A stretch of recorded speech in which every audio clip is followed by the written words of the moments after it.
बिस्मिल्लाहिर्रहमानिर्रहीम। Dare viewers, काफ़ी इंतजार के बाद पीपीएससी की जानिब से एडवर्टाइजमेंट नंबर 6 की बाकायदा तौर पर अनाउंसमेंट कर दी गई है। इस एडवर्टाइजमेंट में व्यूवर्स बहुत सारी सीट्स अनाउंस की गई हैं, जिसमें viewers assistant director, manager IT, account officer, assistant engineer lab, junior clerk, junior computer operator, junior accountant, deputy director agriculture, junior psychologist. इसके बाद व्यूवर्स सब इंजीनियर सिविल, सब इंजीनियर मैकेनिकल, सब engineer electrical, child psychologist female, child protection officer legal, यानी कि बहुत सारी seats इसमें अनाउंस की गई हैं। अगर व्यूवर्स हम इन तमाम सीट्स को जो है ना वो एक ही वीडियो में डिस्कस करें तो वीडियो काफ़ी लेंथी हो जाएगी। आज की इस वीडियो में हम सिर्फ उन्हीं सीट्स को डिस्कस करेंगे जो कि डिप्टी अकाउंटेंट की हैं, रेगुलर हैं। अगर व्यूवर्स एक बार आपकी सिलेक्शन इस पोस्ट के लिए हो जाती है तो आपकी मिनिमम सैलरी जो है ना वो तकरीबन 90,000 तक होगी। तो व्यूवर्स ये रेगुलर हैं, इस पर व्यूवर्स पूरी तफसील के साथ बात करेंगे, यानी कि इसके लिए एलिजिबिलिटी क्राइटेरिया क्या रखा गया, टोटल कितनी सीट्स हैं, कौन कौन से लोग इस पर अप्लाई कर सकते हैं, आपकी एज लिमिट क्या होगी, आपकी क्वालिफिकेशंस क्या होगी, इसका रिटन टेस्ट किस तरह से होगा, आपने व्यूवर्स घर बैठे हुए अपने मोबाइल से इस पर ऑनलाइन अप्लाई किस तरह से कर सकते हैं। ये वो तमाम बातें व्यूवर्स जो कि हर व्यूवर्स के माइंड में होती हैं। तो चलो व्यूवर्स स्टार्ट करते हैं बगैर किसी टाइम को वेस्ट किए हुए। यहाँ पर व्यूवर्स ऊपर लिखा हुआ है पब्लिश्ड इन न्यूज़पेपर ऑन 31 मई 2026 है। अच्छा, पीपीएससी की जानब से एडवर्टाइजमेंट नंबर 6 जो है ना वो तकरीबन 3 से 4 मंथ के बाद आ रही हैं। तो ये 31 मई 2026 को बाकायदा तौर पर इनकी अनाउंसमेंट की गई हैं। और ये जो डिप्टी अकाउंटेंट की सीट्स हैं ये किस डिपार्टमेंट में है, तो यहाँ पर लिखा हुआ है ये फिनांस डिपार्टमेंट में इनकी अनाउंसमेंट की गई है। टोटल सीट्स की बात करें तो व्यूवर्स टोटल 60 सीट्स हैं। ओपन मेरिट पर 53 सीट्स आ रही हैं। स्पेशल पर्सन के लिए व्यूवर्स 4 सीट हैं, माइनॉरिटी कोटा के लिए 3 सीट्स हैं, यानी कि इसमें मेल फीमेल दोनों अप्लाई कर सकते हैं। और इसके अलावा व्यूवर्स स्पेशल पर्सन भी अप्लाई कर सकते हैं, माइनॉरिटी कोटा भी इस पर अप्लाई कर सकता है। यहाँ पर व्यूवर्स स्केल की बात करें तो BS16 स्केल है, बहुत ही अच्छा स्केल है, यानी कि डे 1 से ही आपको जो है ना वो रेगुलर रखा जाएगा और बहुत ही अच्छे स्केल के साथ आपको जो है ना इस पोस्ट के लिए तैनात किया जाएगा। यहाँ पर व्यूवर्स नीचे लिखा रहा है डिप्टी अकाउंटेंट, यानी इसका पोस्ट का नाम है डिप्टी अकाउंटेंट, BS16 स्केल है। यहाँ पर नीचे देखें तो लिखा हुआ है ऑन रेगुलर बेसिस है, यानी कि ज़्यादातर अब जो सीट्स आती हैं वो जो है ना वो कॉन्ट्रैक्ट बेस पर आती हैं। इस एडवर्टाइजमेंट में व्यूवर्स बहुत सारी ऐसी सीट्स हैं जो कि कॉन्ट्रैक्ट बेस पर हैं और थोड़ी थोड़ी सीट्स आ रही हैं, लेकिन ये जो डिप्टी अकाउंटेंट की सीट्स हैं ये रेगुलर हैं और ये मतलब कि इनकी तादाद भी सबसे ज़्यादा है और इसका स्केल भी सबसे अच्छा है। इसके बाद व्यूअर्स आपकी क्वालिफिकेशंस की बात करते हैं कि क्वालिफिकेशंस कितनी होनी चाहिए। सबसे ज़्यादा मसला तो क्वालिफिकेशंस का है ना, अगर क्वालिफिकेशंस कम हुई तो फिर इन पोस्ट का क्या फ़ायदा है। उन्होंने कहा है कि अगर आपके पास BA की डिग्री कंप्लीट है सेकंड डिवीजन के साथ तो फिर आप इसके लिए अप्लाई कर सकते हैं, यानी कि 14 साल आपके पास है। अगर आपकी क्वालिफिकेशंस है तो आप इसके लिए अप्लाई कर सकते हैं। सेकंड उन्होंने कहा कि वो सेकंड डिवीजन के साथ भी है तो फिर भी चल जाएगी। इसके बाद व्यूअर्स नीचे उन्होंने एक नोट दिया हुआ है, इसको थोड़ा सा अच्छे तरीके से रीड कर लेते हैं। कैंडिडेट्स हैविंग इधर ग्रेजुएशन डिग्री अंडर 4 ईयर्स, यानी कि BA के अलावा अगर आपके पास कोई और भी डिग्री है, BS है, चाहे आपने किसी भी सब्जेक्ट में की हुई है तो फिर भी आप इसके लिए अप्लाई कर सकते हैं। इसके बाद व्यूअर्स एज लिमिट की बात करें, सबसे ज़्यादा मसला तो लोगों को एज का होता है, क्योंकि ये सीट्स काफ़ी इंतज़ार के बाद आई हैं। बहुत ज़्यादा ऐसे लोग होंगे जो कि डिसहार्ट हुए होंगे, उनकी एज जो है ना वो हाल ही में इससे ज़्यादा हो गई होगी।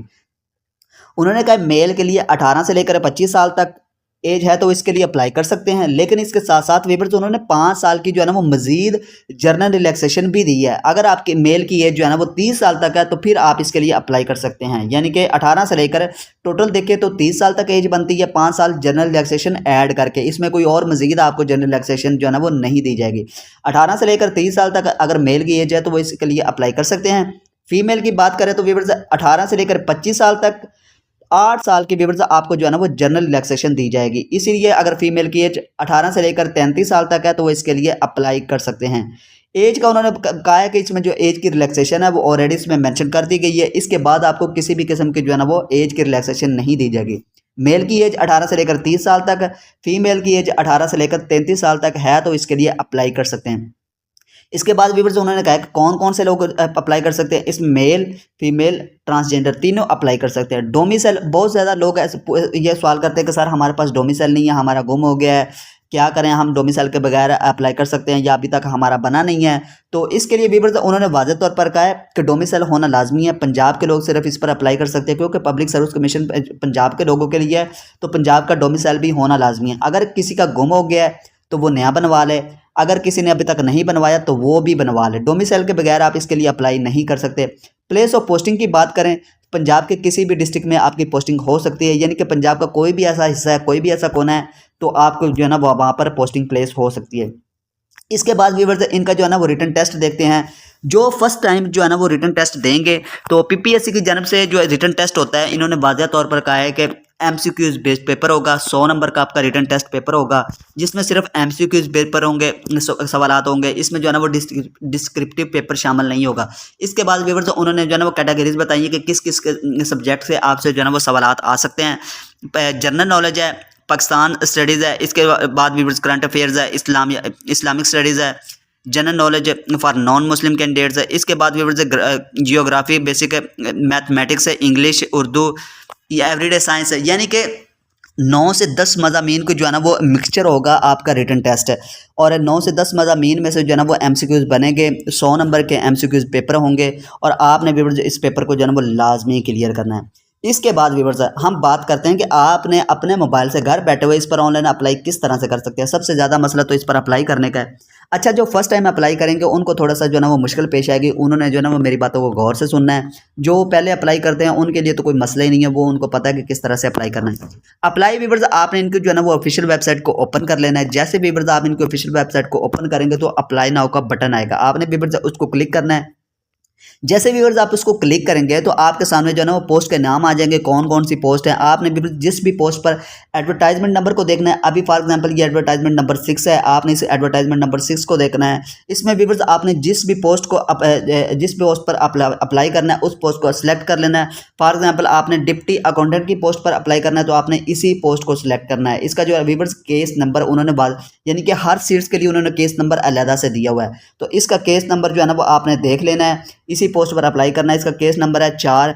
आपने व्यूअर्स अप्लाई करना है। अप्लाई करने के लिए व्यूअर्स इनकी जो है ना वो बैंक फीस होती है, वो तकरीबन 600 तक हो सकती है। आपने जो है ना वो ऑनलाइन ही पे करनी होती है। अगर व्यूअर्स इसके बावजूद आपको अप्लाई करने में कोई मुश्किल दरपेश आए तो आप मुझसे जो है ना वो व्हाट्सएप पर भी रब्ता कर सकते हैं। मैं बिल्कुल मुनासिब से जो है ना वो कीमत लूँगा। अप्लाई करने की तकरीबन आप ये कह लें कि तकरीबन 300 या फिर 250 रुपीज़ आपसे ले लूँगा। अगर आप वो भी पे नहीं कर सकते तो बगैर पैसों के भी आपका जो है ना वो घर बैठे हुए आप इस पर अप्लाई करवा सकते हैं, कोई मसला नहीं है व्यूअर्स। इसके बाद व्यूअर्स बात करते हैं कि ये जो डिप्टी अकाउंटेंट की पोस्ट होती है इसकी जिम्मेदारियां क्या होती है, यानी कि इसमें काम क्या होता है। देखिए व्यूअर्स पूरे पंजाब में जो है ना वो बहुत ज़्यादा डिपार्टमेंट होते हैं। हर डिपार्टमेंट को चलाने के लिए पैसों की ज़रूरत होती है।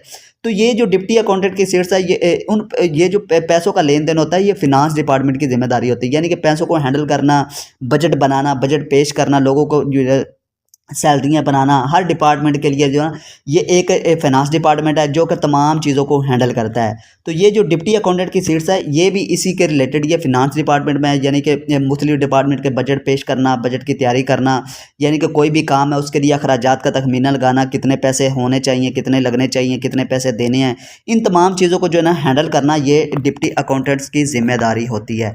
उम्मीद करता हूँ व्यूअर्स आपको ये वीडियो अच्छी लगी है। अगर व्यूअर्स वीडियो में भाई की मेहनत नज़र आए तो काइंडली चैनल को आपने लाजमी सब्सक्राइब करना है, इस वीडियो को लाइक करना है और अपने फ्रेंड के साथ भी लाजमी शेयर करना है। इंशाल्लाह ताला व्यूअर्स मिलते हैं नेक्स्ट वीडियो में।